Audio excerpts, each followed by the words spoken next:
Hi hello friends, സുധാമു ചാനലിലേക്ക് എല്ലാവർക്കും സ്വാഗതം. നമ്മുടെ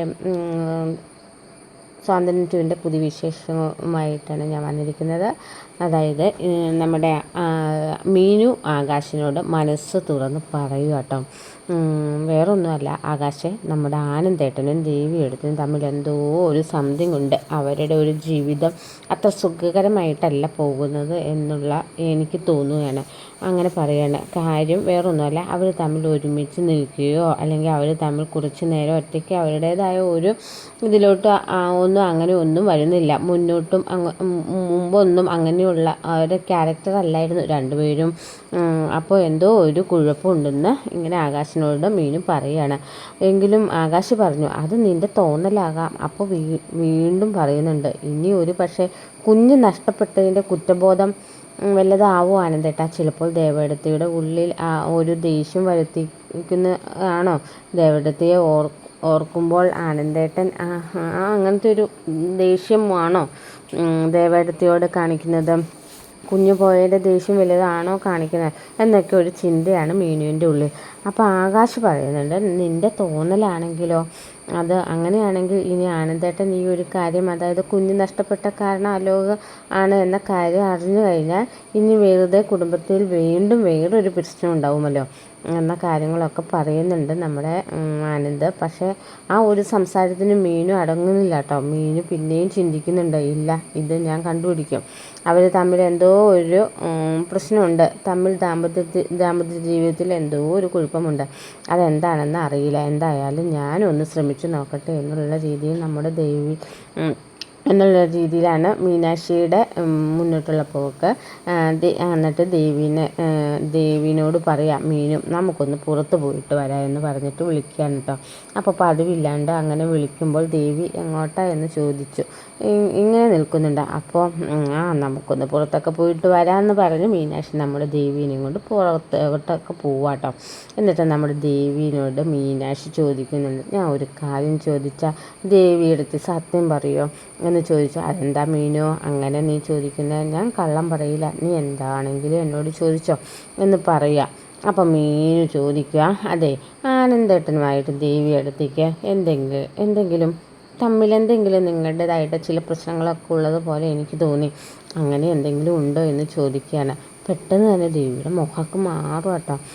അത് നമ്മുടെ മീനു ശ്രദ്ധിക്കുന്നുണ്ട് ആ ചോദിച്ചതിൽ. അപ്പോഴേക്കും ദേവി പറയാം, അങ്ങനെയൊന്നുമില്ല മീനു, അങ്ങനെയൊന്നുമില്ല. അപ്പം മീനു ചോദിക്കുക, എനിക്ക് ഉറപ്പാണ് നിങ്ങളുടെ ജീവിതത്തിൽ എന്തോ സംതിങ്, ഒരു ചേർച്ചക്കുറവ് എനിക്ക് ഫീൽ ചെയ്തു. കുറച്ച് ദിവസമായിട്ട് ഞാൻ നിങ്ങളെ ശ്രദ്ധിക്കുന്നുണ്ടായിരുന്നു എന്നൊക്കെ പറയാണ്. അപ്പം രണ്ടുപേരും എന്തോ കുഴപ്പമുണ്ട്, പറ ദേവിയെടുത്ത് എന്താ കുഴപ്പമുണ്ടെങ്കിലും നമുക്ക് പരിഹാരം കണ്ടെത്താം എന്ന് പറയാം. അപ്പം നമ്മുടെ ദേവി പറയുന്നുണ്ട്, ഇല്ല മോളെ, ഇല്ല, ഒരു പ്രശ്നവും ഇല്ല, നിനക്ക് തോന്നുന്നാവും എന്തൊക്കെ പറയുന്നുണ്ട്. പക്ഷെ ആദ്യമൊക്കെ ദേവി അടുക്കുന്നില്ല കേട്ടോ. അപ്പോൾ നമ്മുടെ മീനാക്ഷി ചോദിച്ചുകൊണ്ടേയിരിക്കുക, ഇങ്ങനെ കുഞ്ഞിൻ്റെ കാര്യത്തിലാണോ? അങ്ങനെയാണെങ്കിൽ തന്നെ നമുക്ക് അതെല്ലാവരെയും കൂടെ ആലോചിച്ചിട്ട് നമുക്ക് വേണമെങ്കിൽ ആനന്ദേട്ടനോട് പറഞ്ഞ് സമാധാനപ്പെടുത്താം. അതിൻ്റെ പേരിൽ ദേവടത്തെ ടോർച്ചർ ചെയ്യുന്നുണ്ടോ എങ്കിൽ പറയൂ, എന്തിനാണെങ്കിലും പറ. നമ്മുടെ ജീവിതം നമുക്ക് ആസ്വദിച്ച് ജീവിക്കാനുള്ളതല്ലേ, അല്ലാണ്ട് ഇങ്ങനെ സങ്കടപ്പെട്ട് ജീവിക്കാനുള്ളതല്ല. അതിങ്ങനെ പോകുമ്പോൾ അതൊരു ബുദ്ധിമുട്ടാണ്. എനിക്ക് ഉറപ്പാണ് ദേവേടത്തി നിങ്ങളുടെ ജീവിതത്തിൽ സന്തോഷകരമായിട്ടില്ല പോകുന്നതെന്ന്. പക്ഷെ ദേവി ഒരു പിടുത്തം കൊടുക്കുന്നില്ല കേട്ടോ മീനു. പക്ഷേ കിള്ളാവുന്നതിൻ്റെ പരമാവധി കിള്ളുണ്ട്. ലാസ്റ്റ് ദേവിക്ക് കണ്ണൊക്കെ നിറഞ്ഞു വരുന്നുണ്ട് കുഞ്ഞിൻ്റെ ഒരു പ്രശ്നം. അതായത് ദേവി മനസ്സിൽ ഇങ്ങനെ ആലോചിക്കുകയാണ് കേട്ടോ. അങ്ങനെ കുഞ്ഞിൻ്റെ ഒരു പ്രശ്നം ഇപ്പോൾ അറിഞ്ഞതുകൊണ്ട് ചിലപ്പോൾ ആനന്ദേട്ടൻ അത് കേൾക്കുമായിരിക്കും. പക്ഷേ അതുകൊണ്ട് എന്നോട് ഒരു അലിവും ആനന്ദേട്ടന് വരില്ല. കാരണം ഞാനും എൻ്റെ അച്ഛനും അമ്മയൊക്കെ ആനന്ദേട്ടനോട് ചെയ്ത ആ ക്രൂരത ഒരിക്കലും പൊറുക്കാൻ പറ്റാത്തൊരു തെറ്റ് പോലെയാണ് ആനന്ദേട്ടൻ കൊണ്ട് നടക്കുന്നത്. അത് തെറ്റ് തന്നെയാണ്. പക്ഷെ കുഞ്ഞിൻ്റെ കേസ് അറിഞ്ഞതുകൊണ്ട് ഒന്നും ആവാൻ പോകുന്നില്ല എന്നുള്ള തോന്നൽ ദേവിക്കുണ്ട്. അപ്പം നമ്മുടെ മീനു ചോദിക്കുക, എന്താ ഈ ആലോചിച്ചുകൊണ്ടിരിക്കുന്നത്? എന്തെങ്കിലും കള്ളം എന്നോട് പറയാനാണോ? അപ്പോൾ പറയാം, അല്ല മോളെ, അല്ല. അപ്പോൾ പറയും, പിന്നെ എന്താ സത്യം എന്ന് എന്നോട് പറ, ദേവടുത്തി പറ. അപ്പം പക്ഷേ ദേവി ഇങ്ങുമില്ലാത്ത ഓരോന്നും പറഞ്ഞ് പതുക്കെ മീനുവിനെ തിരിപ്പിക്കുക കേട്ടോ. ഒരു മീനാക്ഷിക്ക് മനസ്സിലായി ഇവർ തമ്മിൽ ശരിക്കുള്ള പ്രശ്നം എന്തോ ഉണ്ടെന്ന്. പക്ഷേ ഈ ചിന്ത നമ്മുടെ ആരിനും ഒക്കെ തോന്നിയിട്ടുണ്ട് കേട്ടോ. ആനന്ദേട്ടനും ദേവിയുടെയും തമ്മിൽ എന്തോ പ്രശ്നമുണ്ടെന്നും ഗോമതിക്കും തോന്നിയതാട്ടോ. പക്ഷേ ഗോമതി ചില സമയം ഇവരുടെ പെരുമാറ്റം കാണുമ്പോൾ അത് എനിക്ക് തോന്നിയതാകും എന്ന ഒരു ചിന്താഗതി ഗോമതി എത്തുന്നുണ്ട്. അപ്പോൾ ഇതിന് ഒരു കറക്റ്റ് സൊല്യൂഷൻ എത്തണമല്ലോ. അങ്ങനെ ഇവരെല്ലാവരും കൂടി ഒരുമിച്ച് ഒരു ദിവസം ആലോചിക്കുകയാണ്. ഇവർ തമ്മിൽ ഇങ്ങനെ പ്രശ്നം ആരൊക്കെയോ ആണ്. നമ്മുടെ മീനും മിത്രം ആര്യനും ആകാശവും ഒക്കെ ചേർന്നിട്ട് അങ്ങനെ മീനാക്ഷി ഇതിനെ തുടർന്ന് ഒരു അന്വേഷണം തന്നെ നടത്തുന്നുണ്ട്. മീനു അതിന് വേണ്ടിയിട്ട് സമയം കണ്ടെത്തി. ആനന്ദേട്ടൻ്റെയും അതുപോലെ നമ്മുടെ ദേവിയുടെ ഒക്കെ പുറകെ അതിൻ്റെ ഒരു അന്വേഷണം പോലെ ഇതിന് ചികഞ്ഞ് പോകുന്നുണ്ട്. അപ്പോൾ ഇതിനിടയിൽ മീനുവിന് തോന്നിയ ഒരു കാര്യം, മറ്റുള്ളവരുടെ അഭിപ്രായം ഇനി ചോദിക്കേണ്ട. ഒരു പക്ഷേ കുഞ്ഞിൻ്റെ ആ നഷ്ടപ്പെട്ട ആനന്ദേട്ടന് വളരെയേറെ ബുദ്ധിമുട്ടുണ്ടായിട്ടുണ്ടാകും. അതാണ് കേസ്. എങ്കിലൊരു കാര്യം ചെയ്യാം, ആരോടും ആകാശനോടും പോലും ഞാൻ അഭിപ്രായം ചോദിക്കുന്നില്ല. ഞാൻ ആ സത്യങ്ങളൊക്കെ അലോകിനോട്, ഇതിൻ്റെ കാരണക്കാരൻ ഇന്ന് അലോകാണെന്ന് ആനന്ദിനോട് പറയാമെന്ന് ശ്രമിക്കുക കേട്ടോ. അങ്ങനെ പല അവസരങ്ങൾ വന്നെങ്കിലും മീനു അത് പറയാനായിട്ട് അങ്ങോട്ട് കഴിഞ്ഞില്ല കേട്ടോ. അങ്ങനെ മീനു ഇങ്ങനെ ആനന്ദിൻ്റെ പിറകെ ഇങ്ങനെ പല കാര്യങ്ങൾക്കും പറയാനായിട്ടുള്ള രീതിയിൽ ഇങ്ങനെ ഫോളോ അപ്പ് ചെയ്ത് പോവുകയാണ്. ആ സമയത്താണ് നമ്മുടെ ആനന്ദിന് മനസ്സിലായി ദേവി പൂർണ്ണമായിട്ടും ആനന്ദൻ്റെ മനസ്സിൽ നിന്നും അവോയ്ഡ് ചെയ്യുന്നു എന്ന് വെച്ചാൽ എനിക്കൊരിക്കലും ഇനി അവളെ ഒരു ഭാര്യയായിട്ട് അംഗീകരിക്കാൻ സാധിക്കില്ല. ഞാൻ സ്വയം തിരഞ്ഞെടുത്ത ഒരു ജീവിതമല്ല എൻ്റെ അച്ഛൻ എനിക്കായി കൊണ്ടുവന്നതാണ്. പക്ഷേ എൻ്റെ അച്ഛനെയും എൻ്റെ ദേവമംഗലം കുടുംബത്തെയും എല്ലാം ഒന്നടങ്കം ഒരു വിഡ്ഢികളാക്കി കബളിപ്പിക്കുന്ന ഈ കുടുംബത്തെ ഇനി എൻ്റെ കുടുംബത്തിൽ വെക്കേണ്ട ആവശ്യമില്ല എന്നിങ്ങനെ തീരുമാനങ്ങളൊക്കെ എടുക്കുകയാണ്. അപ്പോൾ എന്ത് ചെയ്യണോ എന്നറിയില്ല. ആകെ ഒരു വല്ലാത്തൊരു ബുദ്ധിമുട്ടിലാട്ടോ ആനന്ദ് നിൽക്കുന്നത്. ദേവിയോട് ഒരല്പം പോലും കരുണയോ സ്നേഹമോ ഒന്നും തന്നെ വരുന്നില്ല. ആകെ ഒരു വെറുപ്പും വിദ്വേഷവും മാത്രം. അങ്ങനെ നമ്മുടെ ആനന്ദ് അമ്പലത്തിൽ ഒരു ദിവസം പോവുകയാണല്ലോ.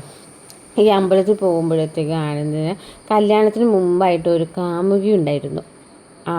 അപ്പോൾ അവരുടെ ജീവിതം ജസ്റ്റ് ഒന്ന് ചെറുതായിട്ട് ഷോർട്സാക്കി പറയുന്നുണ്ടായിരുന്നു കഴിഞ്ഞ ഒരു എപ്പിസോഡിൽ. അവരുടെ ഇപ്പോഴത്തെ ലൈഫ് കല്യാണം കഴിഞ്ഞു. പക്ഷേ അത്ര ഒരു നല്ല ദാമ്പത്യ ജീവിതമല്ല ആ പെങ്കൊച്ചിന് കിട്ടിയത്. അപ്പോൾ അതൊരു വിവാഹമോചനത്തിലോട്ട് വക്കീലെത്തി നിൽക്കുകയാണ്. ഒരു സ്ത്രീ ഉണ്ട് കേട്ടോ, ഈ കാമുകി. അപ്പോൾ ആനന്ദ ഇങ്ങനെ അപരിചിതമായിട്ട് ഈ ലേഡിയെ കാണുകയാണ്. അമ്പലത്തിൽ പോയി വീണ്ടും അവരെ ആ പഴയ ഒരു സൗഹൃദം അവിടെ വരികയാണ്. അപ്പോൾ ആനന്ദ് കാണുകയും പിന്നീട് കാണാനുള്ള ഒരു അവസരമൊക്കെ വരുന്നു. അങ്ങനെ അവർ തമ്മിൽ അവരുടേതായിട്ടുള്ള പേഴ്സണൽ കാര്യങ്ങളൊക്കെ സംസാരിക്കുന്നു. അങ്ങനെ അവർ ഫോണിലൂടെ സംസാരിക്കുന്നു, പലയിടത്തും കണ്ടുമുട്ടുന്നു. അങ്ങനെ അവരവരുടെ ഒരു പഴയ ലോകത്തേക്ക് പോയതുപോലെ ഒരു ഫീലിങ് ഇതൊക്കെ നമ്മുടെ മീനുവിൻ്റെ കണ്ണിൽ പെടുകയാണ് കേട്ടോ. ഈ ഒരു റിലേഷൻ കുറിച്ച് കാര്യം ആനന്ദിനുണ്ട്. ഈ പഴയ ഒരു റിലേഷനൊക്കെ മീനുവിൻ്റെ ശ്രദ്ധയിൽപ്പെടുന്നുണ്ട്. അങ്ങനെ ആനന്ദ് ഒരു ദിവസം ഈ പഴയ കാമുകിയെ അതായത് അവരുടെ ജീവിതം അവരെന്തായാലും ഡൈവോഴ്സിലോട്ട് വന്ന വക്കിൽ നിൽക്കുകയാണ്. അപ്പോൾ ആനന്ദിന് തൻ്റെ ജീവിതം ഇനി മുന്നോട്ട് കൊണ്ടുപോകാൻ താല്പര്യമില്ല. അപ്പോൾ നമുക്കിനി ഒരുമിച്ച് ജീവിക്കാം, നിന്നെ ഞാൻ കൈവിടില്ല എന്ന കാമുകിക്ക് ആനന്ദ് വാക്ക് കൊടുക്കുന്നത് കേട്ട അപ്പോൾ ഈ സമയം നമ്മുടെ മീനു ഇതൊക്കെ മനസ്സിലാക്കിയിട്ട് ബാലനോടും ഗോമതിയോടും ചെന്ന് പറയുകയാണ്. അതായത് ആനന്ദേട്ടനും ദേവിക്കും തമ്മിൽ നല്ല രീതിയിലല്ല, ആനന്ദേട്ടൻ ഇപ്പോൾ വേറൊരു റിലേഷനുണ്ട്, കാര്യങ്ങളൊക്കെ പറയുകയാണ്. ഇത് കേൾക്കുന്ന ബാലൻ ഗോമതിയും വല്ലാതെ ഒരു ഞെട്ടലാണ്. ഒരിക്കലും ആനന്ദ് അങ്ങനെയുള്ള ഒരു ക്യാരക്ടറല്ല. അവനെന്ത് പറ്റി? ഗോമതിയൊക്കെ ആകെ അങ്ങ് ഇതായി പോകാട്ടോ. അങ്ങനെ ആനന്ദ് വീട്ടിൽ വരുന്ന സമയത്ത് ഇതെല്ലാവരും ചർച്ച ചെയ്തിരിക്കുന്ന സമയത്ത് ആനന്ദ് വീട്ടിൽ വരുവാണ്. അപ്പോൾ ബാലനും ഗോമതിയൊക്കെ ഉണ്ട്. ചോദിക്കും, നീ എന്ത് ഉദ്ദേശത്തിലാണ് നിൻ്റെ ജീവിതം മുന്നോട്ട് കൊണ്ടുപോകുന്നത്? നിൻ്റെ മനസ്സിൽ എന്തെങ്കിലും ഉണ്ടെങ്കിൽ ഇവിടെ തുറന്നു പറയണമെന്ന് പറയണം. അപ്പോഴാണ് ആനന്ദ് സത്യങ്ങളൊക്കെ പറയാൻ പോകുന്നത് കേട്ടോ. അതായത് എനിക്ക് ഇനി ജീവിതത്തിൽ ദേവിയെ ഭാര്യയായിട്ട് അംഗീകരിക്കാൻ കഴിയില്ല. എൻ്റെ ജീവിതത്തിൽ അവളും അവളുടെ കുടുംബവും വരുത്തി വെച്ച ഒരു നാണക്കേട് അത്രത്തോളം വലുതാണ് എന്ന് പറഞ്ഞിട്ട് ആ സത്യങ്ങളൊക്കെ പറയാണ്. ഇത് കേൾക്കുന്ന ഗോമതി ആനന്ദിന് നല്ലൊരു അടി കൊടുക്കാട്ടോ. നീ എന്താടാ പറഞ്ഞത്? നമ്മുടെ മകളെ പോലെയാണ് ആ ദേവി, ഇവിടെ അവളെ വേണ്ടെന്ന് വെക്കാൻ നിനക്ക് എങ്ങനെ സാധിച്ചു എന്ന് പറഞ്ഞിട്ടോ പൊട്ടിരാൻ കൊടുക്കുക. തന്നെ നമ്മുടെ ഗോമതി പെട്ടെന്ന് റിയാക്ട് ചെയ്യുന്നുണ്ട്. അപ്പോൾ ബാലന് നന്നായിട്ട് ദേഷ്യം വരുന്നുണ്ട്. പക്ഷേ എല്ലാ കാര്യങ്ങളും തുറന്ന് ആനന്ദ് അവിടെ പറയുകയാണ്. അതായത് ഉദയഭാനുവിനെക്കുറിച്ചും നമ്മുടെ ദേവിയുടെ അമ്മയെക്കുറിച്ചും പറയുന്നുണ്ട്. അങ്ങനെ ആ സത്യങ്ങൾ ആ വീഡിയോ ഒക്കെ കാണിച്ചു കൊടുക്കുന്ന വിട്ടേക്കുന്നതിൻ്റെ വീഡിയോ കാര്യങ്ങളൊക്കെ ദേവി ഒരു നിസ്സായെ പോലെ അവിടെ നിൽക്കുക ദേവിക്ക് കഴിഞ്ഞുള്ളൂ കേട്ടോ. അങ്ങനെ ആ ഒരു ഉദയഭാനുവിനെയും അയാളുടെ ഭാര്യയുടെ ആ വീട്ടിൽ നിന്ന് അടിച്ചിറക്കുകയാണ്. പക്ഷേ എങ്കിലും ദേവിയോട് അവർ പൊറുക്കാൻ തയ്യാറാണ്. ബാലനും ഗോമതിയും ബാക്കിയുള്ളവരൊക്കെ. പക്ഷേ ആനന്ദന് ദേവിയെ ഉൾക്കൊള്ളാൻ തയ്യാറല്ല. പക്ഷേ എന്ന് കാര്യം ആനന്ദന് ഇഷ്ടത്തിനനുസരിച്ച് നിൽക്കാനൊന്നും പറ്റില്ലല്ലോ. ദേവി അവരുടെ കൂടെ നിന്ന് അച്ഛനമ്മ ആയതുകൊണ്ട് അങ്ങനെ നിൽക്കേണ്ടി വന്നു എന്നുള്ളത് ശരി തന്നെയാണ്. പക്ഷേ അത് കുടുംബത്തിൽ ഇവിടെ ദേവമംഗലത്ത് തുറന്നു പറഞ്ഞില്ലാത്തത് ഒരു തെറ്റ് തന്നെയാണല്ലോ. പക്ഷേ എന്ന് കരുതി ദേവി ഉപേക്ഷിക്കാൻ പറ്റില്ല എന്ന് ബാലൻ തീരുമാനിക്കുക കേട്ടോ. ആ വരുന്ന സീനുകളൊക്കെയാണ് ഇതിൽ വരുന്നത്. അതുകൂടാതെ നമ്മുടെ അനുശ്രീ കോടതിയിൽ നിന്ന് അലോകിനെതിരെ കേസൊക്കെ നടക്കുകയാണ്. പക്ഷേ അതിനിടെ ആനന്ദും അച്യുതനും കൂടെ ചേർന്നിട്ട് ഒരുപാട് പണം മുടക്കി നമ്മുടെ അലോകിനെ പുറത്തിറക്കുന്നുണ്ട്. പക്ഷെ ജയിലിൽ നിന്ന് വന്ന അലോക് വല്ലാത്തൊരു സൈക്കോ മൈൻഡിലാട്ടോ പോവുകയാണ്. കാരണം ഭയങ്കര സൈലൻ്റായി പോവാട്ടോ. ആരോടൊന്നും റിയാക്ട് ചെയ്യുന്നില്ല, ഒന്നും ചെയ്യുന്നില്ല, ഒരു മൂകനെ പോലെ ഇങ്ങനെ ഇരിക്കുകയാണ്. ഇത് കണ്ട് രാജശ്രീ കിടന്ന് ഭയങ്കര സങ്കടമാണ്. എൻ്റെ മകന് എന്തു പറ്റി, അവൾ കാരണം എൻ്റെ മകൻ്റെ ജീവിതം പോയി എന്ന് എന്ത് ചെയ്യും അമ്മേ എന്ന് ചോദിച്ച് അച്ചുവേട്ടാ പറ എന്തൊക്കെ പറഞ്ഞിട്ട് രാജശ്രീ ഭയങ്കര സങ്കടത്തിലാട്ടോ. അപ്പോൾ ഈ സമയത്ത് നമ്മുടെ ആനന്ദം പറയുന്നുണ്ട്, ഇവൻ എന്താ പറ്റിയത്, ഒന്നും മിണ്ടുന്നില്ല, ആരോടും ഒന്നും റിയാക്ട് ചെയ്യുന്നില്ല, ആകെ വന്നപ്പോൾ ഒരു റൂമിൽ തന്നെ ചടഞ്ഞു കൂടിയിരിപ്പാണ്. ആ സമയത്താണ് രാജശ്രീ പറയണത്, ഇനിയിപ്പോൾ എന്ത് നോക്കാനായി ആനന്ദേട്ടാ എന്നിട്ട് അച്യുതനെ അടുത്ത് പറയുക, അന്ന് ആനന്ദേട്ടൻ കൊണ്ടുവന്ന ആ വിവാഹലോചന ഉണ്ടല്ലോ, നമുക്ക് അവനെ ഒന്ന് വിവാഹം കഴിപ്പിക്കുക. അപ്പോഴേക്കും ആനന്ദം പറയാം, ഇനി എന്താ രാജശ്രീ പറയുന്നത്, ഇത് കേസും കാര്യങ്ങളും ഒക്കെ ഉള്ളപ്പോൾ എങ്ങനെ വിവാഹമൊക്കെ അവരെ അത് അന്വേഷിക്കുമ്പോൾ കോടതിയിലൊക്കെ ഇങ്ങനെ പോയി വരുമ്പോൾ അതൊക്കെ അറിയില്ലേ എന്ന് പറയുക. ആരും അറിയാൻ പോകുന്നില്ല, എത്ര പണം കൊടുത്തിട്ടാണെങ്കിലും ഈ കേസ് ഒന്ന് പിൻവലിക്കുക, എന്നിട്ട് നമുക്ക് അവൻ്റെ കല്യാണം നടത്താം. അപ്പോൾ ഇന്ദിരാമയുടെ ഉള്ളിൽ അനുവിനെയും ആലോകിനെയും തമ്മിൽ ഒന്നിപ്പിക്കണം എന്നുള്ളതാണ്. പക്ഷേ ബാലൻ അനുവിനെ എന്തായാലും കൃഷ്ണമംഗലത്തേക്ക് വിടില്ല എന്ന് ഇന്ദിരാമയ്ക്ക് അറിയാം. അതുകൊണ്ട് ഇന്ദിരാമയെ ആ സപ്പോർട്ട് ചെയ്യാൻ കാരണം വേറൊന്നുമല്ല, ഇനിയിപ്പോൾ അലോകിനെ ഇങ്ങനെ ഏകനായ ഒരു മൂക്കനായിട്ട് ഇങ്ങനെ നിർത്തി കഴിഞ്ഞിട്ട് കാര്യമില്ല. അപ്പോൾ അതുകൊണ്ട് അവന് ഒരു ലൈഫൊക്കെ വരുമ്പോൾ ചിലപ്പോൾ അവനൊരു മാറ്റം വരുമായിരിക്കും എന്ന രീതിയിൽ ഇരിക്കുകയാണ്. അപ്പോൾ എത്രയും പെട്ടെന്ന് ഈ കേസ് അങ്ങ് തീർക്കാനായിട്ട് അവർ വേണ്ടിയാണ് ചെയ്യാൻ പറ്റുമെങ്കിൽ ചെയ്യാമെന്നുള്ള ഒരു ഇതൊക്കെ പൈസ എറിഞ്ഞ് നോക്കിയിട്ട് ഒരു രക്ഷയില്ല കേട്ടോ. കേസ് അങ്ങോട്ട് ഒത്തുതീർപ്പാക്കാനൊന്നും പറ്റില്ല. അനുശ്രീ ചെന്ന് പിൻവലിച്ചാൽ മാത്രമേ കേസ് പോകുള്ളൂ. അവസാനം നമ്മുടെ രാജശ്രീ തന്നെ പറയുന്നത്, നന്ദിനിയടുത്ത് മിത്രയെ കണ്ടെന്ന് പറയിക്കാമോ, ദേവമംഗലത്തെ മിത്ര പറയുകയാണെങ്കിൽ ഒരു പക്ഷേ അവർ സമ്മതിച്ചാലോ ഈ കേസ് പിൻവലിക്കാൻ അലോകിൻ്റെ ജീവിതത്തെ ഓർത്തെങ്കിലും ഏട്ടത്തി ഒന്ന് അവളോട് സംസാരിക്കാമോ എന്നും ചോദിക്കുന്നുണ്ട്. അങ്ങനെ നമ്മൾ നന്ദിനി മിത്രയെ കാണുകയും ഈ കാര്യത്തെക്കുറിച്ച് പറയുന്നുണ്ട്. പക്ഷെ മിത്ര പറയുന്നുണ്ട്, അമ്മേ എൻ്റെ അവസ്ഥയാണ് ഇങ്ങനെ സംഭവിച്ചതെങ്കിൽ അമ്മ ഇങ്ങനെ പറയുമോ, അലോക് ചെയ്ത തെറ്റ് അത്രത്തോളം വലുതല്ലേ അമ്മ. അപ്പോൾ നന്ദിനി പറയും, മോളെ എന്തു തന്നെ ആയാലും അവൻ നിൻ്റെ സഹോദരനാണ്, നീ അത് ഓർക്കണം, തെറ്റ് പറ്റി. പക്ഷേ ഇപ്പോൾ ഇവിടെ വന്നിട്ടുണ്ടെങ്കിൽ മിത്രയും ശിക്ഷ അവൻ അനുഭവിച്ചു, ഇനി അവനെ ശിക്ഷിക്കണോ, നീ ഒന്ന് സംസാരിക്കുക അമ്മേ. ഞാൻ അവരോട് ബാലച്ചനോടും അല്ലെങ്കിൽ അപ്പച്ചോടൊക്കെ സംസാരിക്കുമ്പോൾ അവർ അത് ഏത് രീതിയിൽ എടുക്കുമെന്ന് എനിക്കറിയില്ല, എന്തായാലും മോളൊന്ന് സംസാരിക്കുക എന്ന് പറഞ്ഞ് നന്ദിനി പറഞ്ഞു. മിത്ര വീട്ടിൽ പോകേണ്ട. അപ്പോൾ ഈ സമയത്ത് നമ്മുടെ ആനന്ദം കൊണ്ട് നിർബന്ധിപ്പിച്ച് രാജശ്രീ നമ്മുടെ അച്യുതനും കൂടെ ആ അമേരിക്കക്കാരൻ്റെ കല്യാണം കാരണം ആ കല്യാണം പെൺകുട്ടി ആലോകിനെ കണ്ടിട്ടുണ്ട്, ഒരിക്കൽ സംസാരിച്ചിട്ടുണ്ട്. അപ്പോൾ ആ ഒരു കല്യാണം ഒന്ന് പ്രോസസ് ചെയ്യാൻ പറയുന്നുണ്ട്. അപ്പോൾ പറയുന്നുണ്ട്, ഇനിയിപ്പോൾ അലോകിനെ ഇങ്ങനെ നിർത്തേണ്ട കാര്യമില്ല, എത്രയും വേഗം നമുക്ക് ആ കല്യാണം അങ്ങനെ നടത്താം എന്നുള്ള രീതിയിൽ. അപ്പോൾ അടുത്ത ഒരു വിചാരണ കഴിഞ്ഞ വിചാരണ വരെ അപ്പോൾ അനുമോളും കോടതിയിൽ പോകണം. അപ്പോൾ ആദ്യ റൗണ്ട് കേസിന് വിചാരണയ്ക്ക് പോയ സമയത്ത് ഒരുപാട് ക്വസ്റ്റ്യനുകളും അനുവിനോട് ചോദിക്കുന്നുണ്ട്. കാര്യം വക്കീലല്ലേ, വക്കീലന്മാരാകുമ്പോൾ എതിർ ടീമുകളെ അവർ പല രീതിയിലുള്ള മോശം ക്വസ്റ്റ്യനുകളും ഒക്കെ ചോദിക്കും. അനുവിനെ അത് മാനസികമായിട്ട് ഭയങ്കര സങ്കടത്തിലാക്കുന്നുണ്ട് കേട്ടോ. അപ്പോൾ രണ്ടാമത്തെ ഒരു റൗണ്ട്സിന് പോയ സമയത്ത് ബാലനോട് പോലും തീരുമാനമെടുക്കാണ്ട് ഒരു കാര്യം ചെയ്യുന്നുണ്ട് കേട്ടോ കോടതിയിൽ.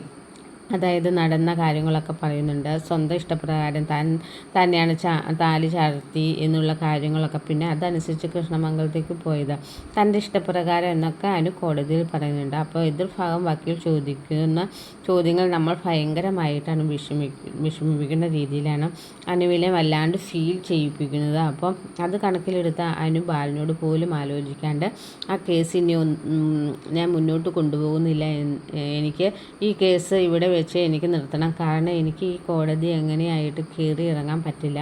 അതുകൊണ്ട് ഈ കേസ് നിങ്ങൾ കോടതി എന്നോട് ക്ഷമിച്ച് ഇത് പിൻവലിച്ച് തരണമെന്ന് പറയുന്നുണ്ട്. കാരണം എൻ്റെ ഭാവി ഓർത്ത് അല്ലെങ്കിൽ അയാളുടെ ഭാവി ഓർത്തിട്ടാണെങ്കിലും കോടതി പിൻവലിക്കുകയാണ് എന്ന് പറഞ്ഞ് അപേക്ഷിക്കുകയാണ് കേട്ടോ. ഇത് കേൾക്കുന്ന ബാലൻ ഞെട്ടുകയാണ്. കാരണം എന്ന് വെച്ചാൽ പെട്ടെന്ന് അനു ഇങ്ങനെ ഒരു തീരുമാനം എന്ന് വിചാരിച്ചില്ല. ആ സമയത്ത് അലോക് അനുവിൻ്റെ മുഖത്ത് നോക്കുകയാണ് കേട്ടോ. കാരണം എത്രയേറെ ഞാൻ അവളോട് ദ്രോഹം ചെയ്തുവെങ്കിലും അവൾ ഈ കേസ് പിൻവലിച്ചു. അവളുടെ ഭാവിക്കും എൻ്റെ ഭാവിക്കും സുരക്ഷിതമായിട്ടുള്ള രീതി ചെയ്യുന്നല്ലോ. അവൾക്ക് അലോകിന് വല്ലാത്തൊരു വിഷമമാട്ടോ. അങ്ങനെ കോടതി ആ കേസ് അവരെ പിൻവലിക്കുകയാണ്. എൻ്റെ അനു വെളിയിലേക്ക് ഇറങ്ങുക. അനു ആ ബാലനോട് ചെന്നിട്ട് ചോദിക്കും, അച്ഛൻ എന്നോട് പൊറുക്കണം, അച്ഛൻ ആലോചിക്കാണ്ട് ഞാൻ ഈ തീരുമാനം ഞാൻ ചെയ്ത് എനിക്കറിയാം. പക്ഷേ അച്ഛൻ കാരണം എന്താണെന്ന് വെച്ചാൽ ഞാൻ ഒരു കൃഷ്ണമംഗലം വീട്ടിൽ ചെന്നപ്പോൾ മുത്തശ്ശിയും അതുപോലെ ചെറിയമ്മയും അവരെ ഒക്കെ എന്നോട് പെരുമാറിയത് നല്ലൊരു രീതിയിൽ ഒരു മോളെ പോലെയാണ് കയറിയത്. അവരുടെ സങ്കടം എനിക്ക് കണ്ടില്ല, നടിക്കാൻ പറ്റില്ല അച്ഛൻ, അതുകൊണ്ടാണ് പറഞ്ഞു. അപ്പോൾ ബാലൻ പറഞ്ഞു, അത് സാരമില്ല, എൻ്റെ മോൾ എന്ത് തീരുമാനമെടുത്താലും ഈ അച്ഛന് സമ്മതമാണെന്ന് പറഞ്ഞു അനുവിനെ ആശ്വസിപ്പിക്കുക കേട്ടോ. ഈ സമയം നമ്മുടെ അലോക അനുവിൻ്റെ അടുത്തേക്ക് വരികയാണ്. വന്നിട്ട് അനുവിനോട് അടുത്ത് പറയും, ഞാൻ മനസ്സറിഞ്ഞ് നിന്നോട് ഞാൻ മാപ്പ് പറയാണ്. ഞാൻ നിന്നോട് ചെയ്ത എല്ലാ തെറ്റുകൾക്കും ദ്രോഹങ്ങൾക്കും ഒരിക്കൽ മാപ്പ് തരാൻ പറ്റില്ല എന്നറിയാം. എങ്കിലും എൻ്റെ മനസ്സറിഞ്ഞ് ഞാൻ നിന്നോട് ക്ഷമ ചോദിക്കുകയാണെന്ന് പറയാം. അപ്പോൾ അനു മുഖം തിരിഞ്ഞ് നിൽക്കാം. എന്നിട്ട് പറയും, ഞാൻ ചെയ്ത തെറ്റിൻ്റെ ആഴം എത്രത്തോളം വലുതാണെന്ന് എനിക്കറിയാം, നീ എന്നോട് പൊറുക്കണം എന്ന് പറഞ്ഞ് തൊഴുതുകൊണ്ട് മാപ്പ് പറയാട്ടോ. അപ്പോൾ അനു പറയും, എനിക്ക് നിൻ്റെ ഒരു മാപ്പും വേണ്ട, ഞാൻ ഈ കേസ് പിൻവലിച്ചതിന് നിന്നെ ഓർത്തിട്ടൊന്നുമല്ല, എൻ്റെ മുത്തശ്ശിയെയും വലിയമ്മാമ്മയെ അവരെയൊക്കെ ഓർത്തിട്ടാണ്, ചെറിയച്ഛനെയൊക്കെ ഓർത്തിട്ടാണ് മാത്രമാണ് പറയാം, എനിക്ക് നിന്നെ കാണണ്ട എന്ന് പറഞ്ഞിട്ട് ഇങ്ങനെ പോവാട്ടോ. ബാലൻ്റെ ഒപ്പം പോവാണ്. പക്ഷേ അലോകിന് ഭയങ്കര ഷോക്കായി പോവുകയാണ്. അനു അങ്ങനെ മുഖത്തടിച്ചൊക്കെ പറഞ്ഞിട്ട് അലോക് ഈ നിമിഷം മുതൽ അനുവിനെ ഉള്ളുകൊണ്ട് സ്നേഹിക്കുക കേട്ടോ. കാരണം ഇത്ര നാൾ അവൾ ആത്മാർത്ഥമായിട്ട് എന്നെ സ്നേഹിച്ചുവെങ്കിൽ ആ സ്നേഹം തിരിച്ചറിയാൻ എനിക്ക് കഴിഞ്ഞില്ല. പക്ഷേ എനിക്ക് ഇനി അവൾ ഇല്ലാണ്ട് ഒരു ജീവിതം പറ്റില്ല. അങ്ങനെ വീട്ടിൽ കൃഷ്ണമംഗലത്ത് എത്തുന്ന അലോകിൻ്റെ അച്ഛനോടും വലിയച്ഛനോടും പറയുകയാണ്, എനിക്ക് വേണ്ടി നിങ്ങൾ ആലോചിക്കുന്ന കല്യാണം എനിക്ക് സമ്മതമല്ല, എനിക്കിപ്പോൾ വിവാഹം വേണ്ട എന്നൊക്കെ പറഞ്ഞിട്ട് റൂമിലേക്ക് കയറി പോവുകയാണ് കേട്ടോ. രാജശ്രീ ആകെ സങ്കടത്തിലാട്ടോ. എന്താണ് ഇങ്ങനെ പറയുന്നത്, അവൾക്കൊരു ഐഡിയ ഒന്നും കിട്ടുന്നില്ല കേട്ടോ. അപ്പോൾ ഇങ്ങനെയൊക്കെ കുറച്ച് ഭാഗങ്ങളാണ് ഇനി വരാൻ പോകുന്ന എപ്പിസോഡുകൾ കാണിക്കുന്നത്. ഇത് റിപ്പീറ്റ് വന്നോ എന്നുള്ളതൊന്നും എനിക്കറിയില്ല. എനിക്ക് പ്രമോ ആയിട്ട് പറയാൻ ഇങ്ങനെയുള്ള കിട്ടുന്നത്, അതുകൊണ്ട് ഞാൻ ആ ഒരു രീതിയിലാണ് പറഞ്ഞത്. ഈ വീഡിയോസ് ഇഷ്ടമായ കമൻ്റ് ഇടാനും ലൈക്ക് ചെയ്യാനും ആദ്യമായിട്ട് കാണുന്നവരൊന്ന് സബ്സ്ക്രൈബ് ചെയ്യാനും മറക്കരുത് കൂട്ടുകാരെ. Okay, bye bye.